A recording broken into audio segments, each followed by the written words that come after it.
The Commission for Gender Equality is calling on government to ensure that Tutuzela care centers and other shelters of safety have the capacity to receive domestic violence victims and their children. This comes after a 2020 report found that a large number of shelters did not have enough facilities to accommodate abused women and their children. Joining me now to talk about this is the Commission for Gender Equality Chairperson, Tamara Mathebula. Good evening, and thank you very much for joining us tonight, Mathebula. Let's talk then about Child Protection Week under COVID-19. Is it getting the necessary attention that it deserves? Good evening to you, and good evening to your viewers out there, and thank you for having me. Yes, I must say that, yes, I think the National Child Protection Week, which started on the 30th of May, and it will end on the 6th of June, under the theme, let us all protect children during COVID-19 and beyond, is definitely gaining quite a lot of attention and momentum that it deserves. You will know that this actually campaign, it's a national campaign that is driven by a lot of government departments. It's driven by private sector, civil society organizations. But this year, I think the focus is on the second, pandemic that we are currently faced with. And we have recently received quite a lot of information that is looking at how COVID-19 epidemic is actually affecting children. And we know that the National Institute for Communicable Diseases has actually done a bit of study in the past 12 months that is looking at how the virus is actually affecting children. It released its report not so long ago, I think 4 days ago, and it shows that children are also affected by the pandemic itself. Which is why the theme for this year that we need to protect our children, we need to make sure that during this time of COVID and beyond, the children are protected, the effects of COVID and the long-term effects of COVID-19 epidemic are also observed in terms of how they affect not only adults, but how they affect children. Those that are going to school, those that are at home, and all of that. And we know that there is quite a lot that has been happening during the past few months with this COVID-19 pandemic in South Africa. Talking of what has been happening in the past few months, also considering that theme, let us protect our children during COVID-19 and beyond. The last conversation, you and I were talking about the abduction of children and them being kidnapped and being used for trafficking and all sorts of other issues that we touched on. Why did you decide to particularly zoom in on the question of shelter this time at the Tutuga care centers? Yes, thank you very much for the question. Yes, you will know that the Commission for Gender Equality as an independent institution, Chapter 9 institution, actually draws its powers to do investigations on any gender-related matters out of its own accord. And this time around, during the financial year 2018-2019, we did an investigation. Particularly, this investigation was looking at the state of shelters in South Africa, and we released the report last year in 2020. And this report that we released was actually looking at the state of the shelters in South Africa, which basically are the places where survivors of gender-based violence would actually run to if, for an example, they experience domestic violence and or gender-based violence in their own homes. And when they actually run to these places of safety, they sometimes run with their children. There are those that would leave their children behind, but there are those that would actually take their children with because they know that even the children will actually be, exposed to some kind of violence at home if they leave them behind. So the findings basically of our report on the state of shelters was actually saying that these facilities which are very, very important facilities that we have that are supposed to accommodate the abused women, but also their children, are the facilities that basically do not actually receive enough in order to cater for not only the abused mother, but also the children that they come with. And one of the things that we looked at was basically, the services that are rendered in these facilities. For an example, if we talk about children, there are no, early childhood development programs that are offered in these centers for children. There is no provision for school-going children. There are no toys or books that the children can actually, look into. There are no generic programs on recreation. And these were concerns that we had.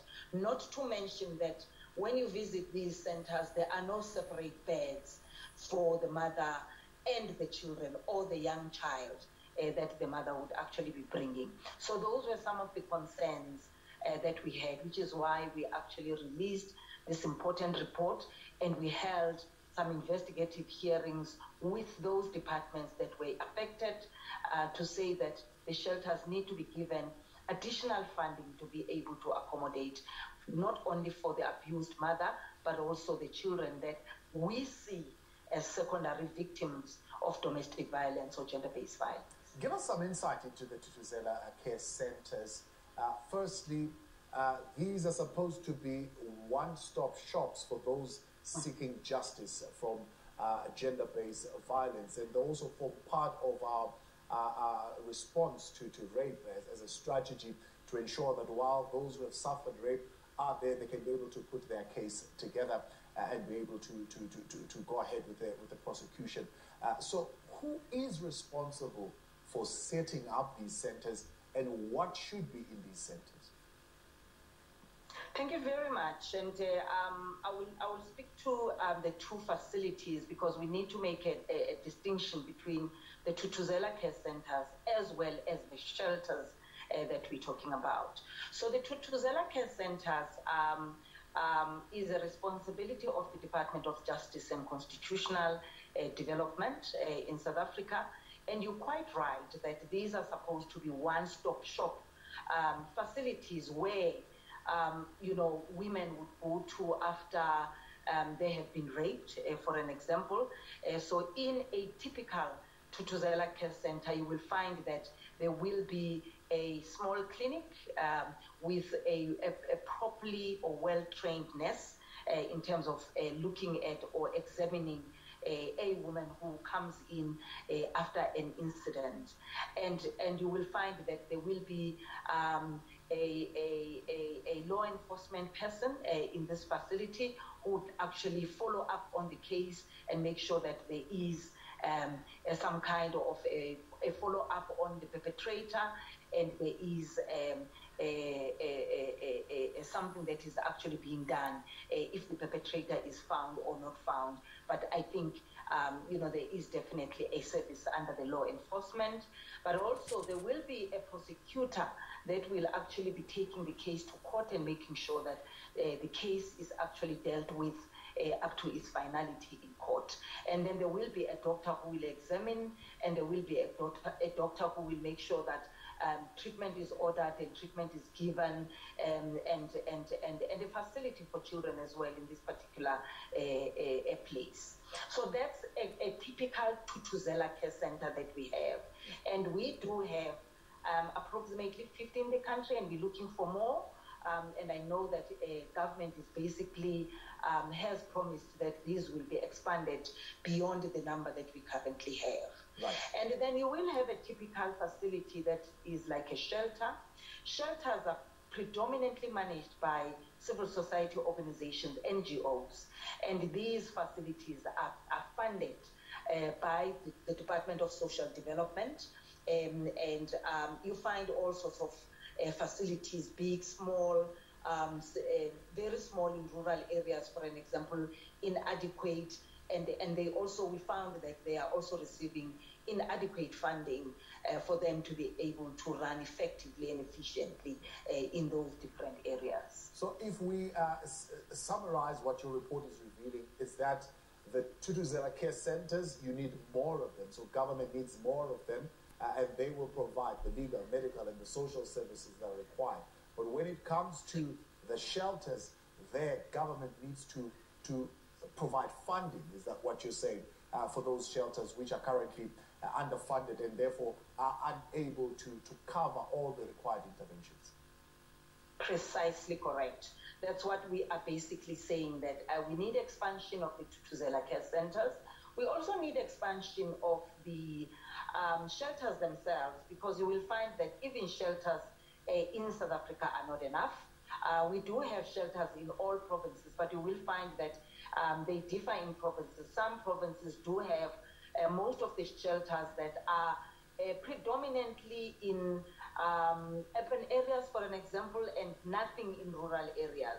And what we have done was to basically engage not only the Department of Social Development in this case, but we engaged the Department of Public Infrastructure, for an example, to say that this particular department must make sure that we look at buildings that are not used, and those buildings can actually be renovated and turned into shelters where women can actually be accommodated. So if we speak to various departments that are responsible for putting up these centers, for expansion, for renovation, this can actually be done.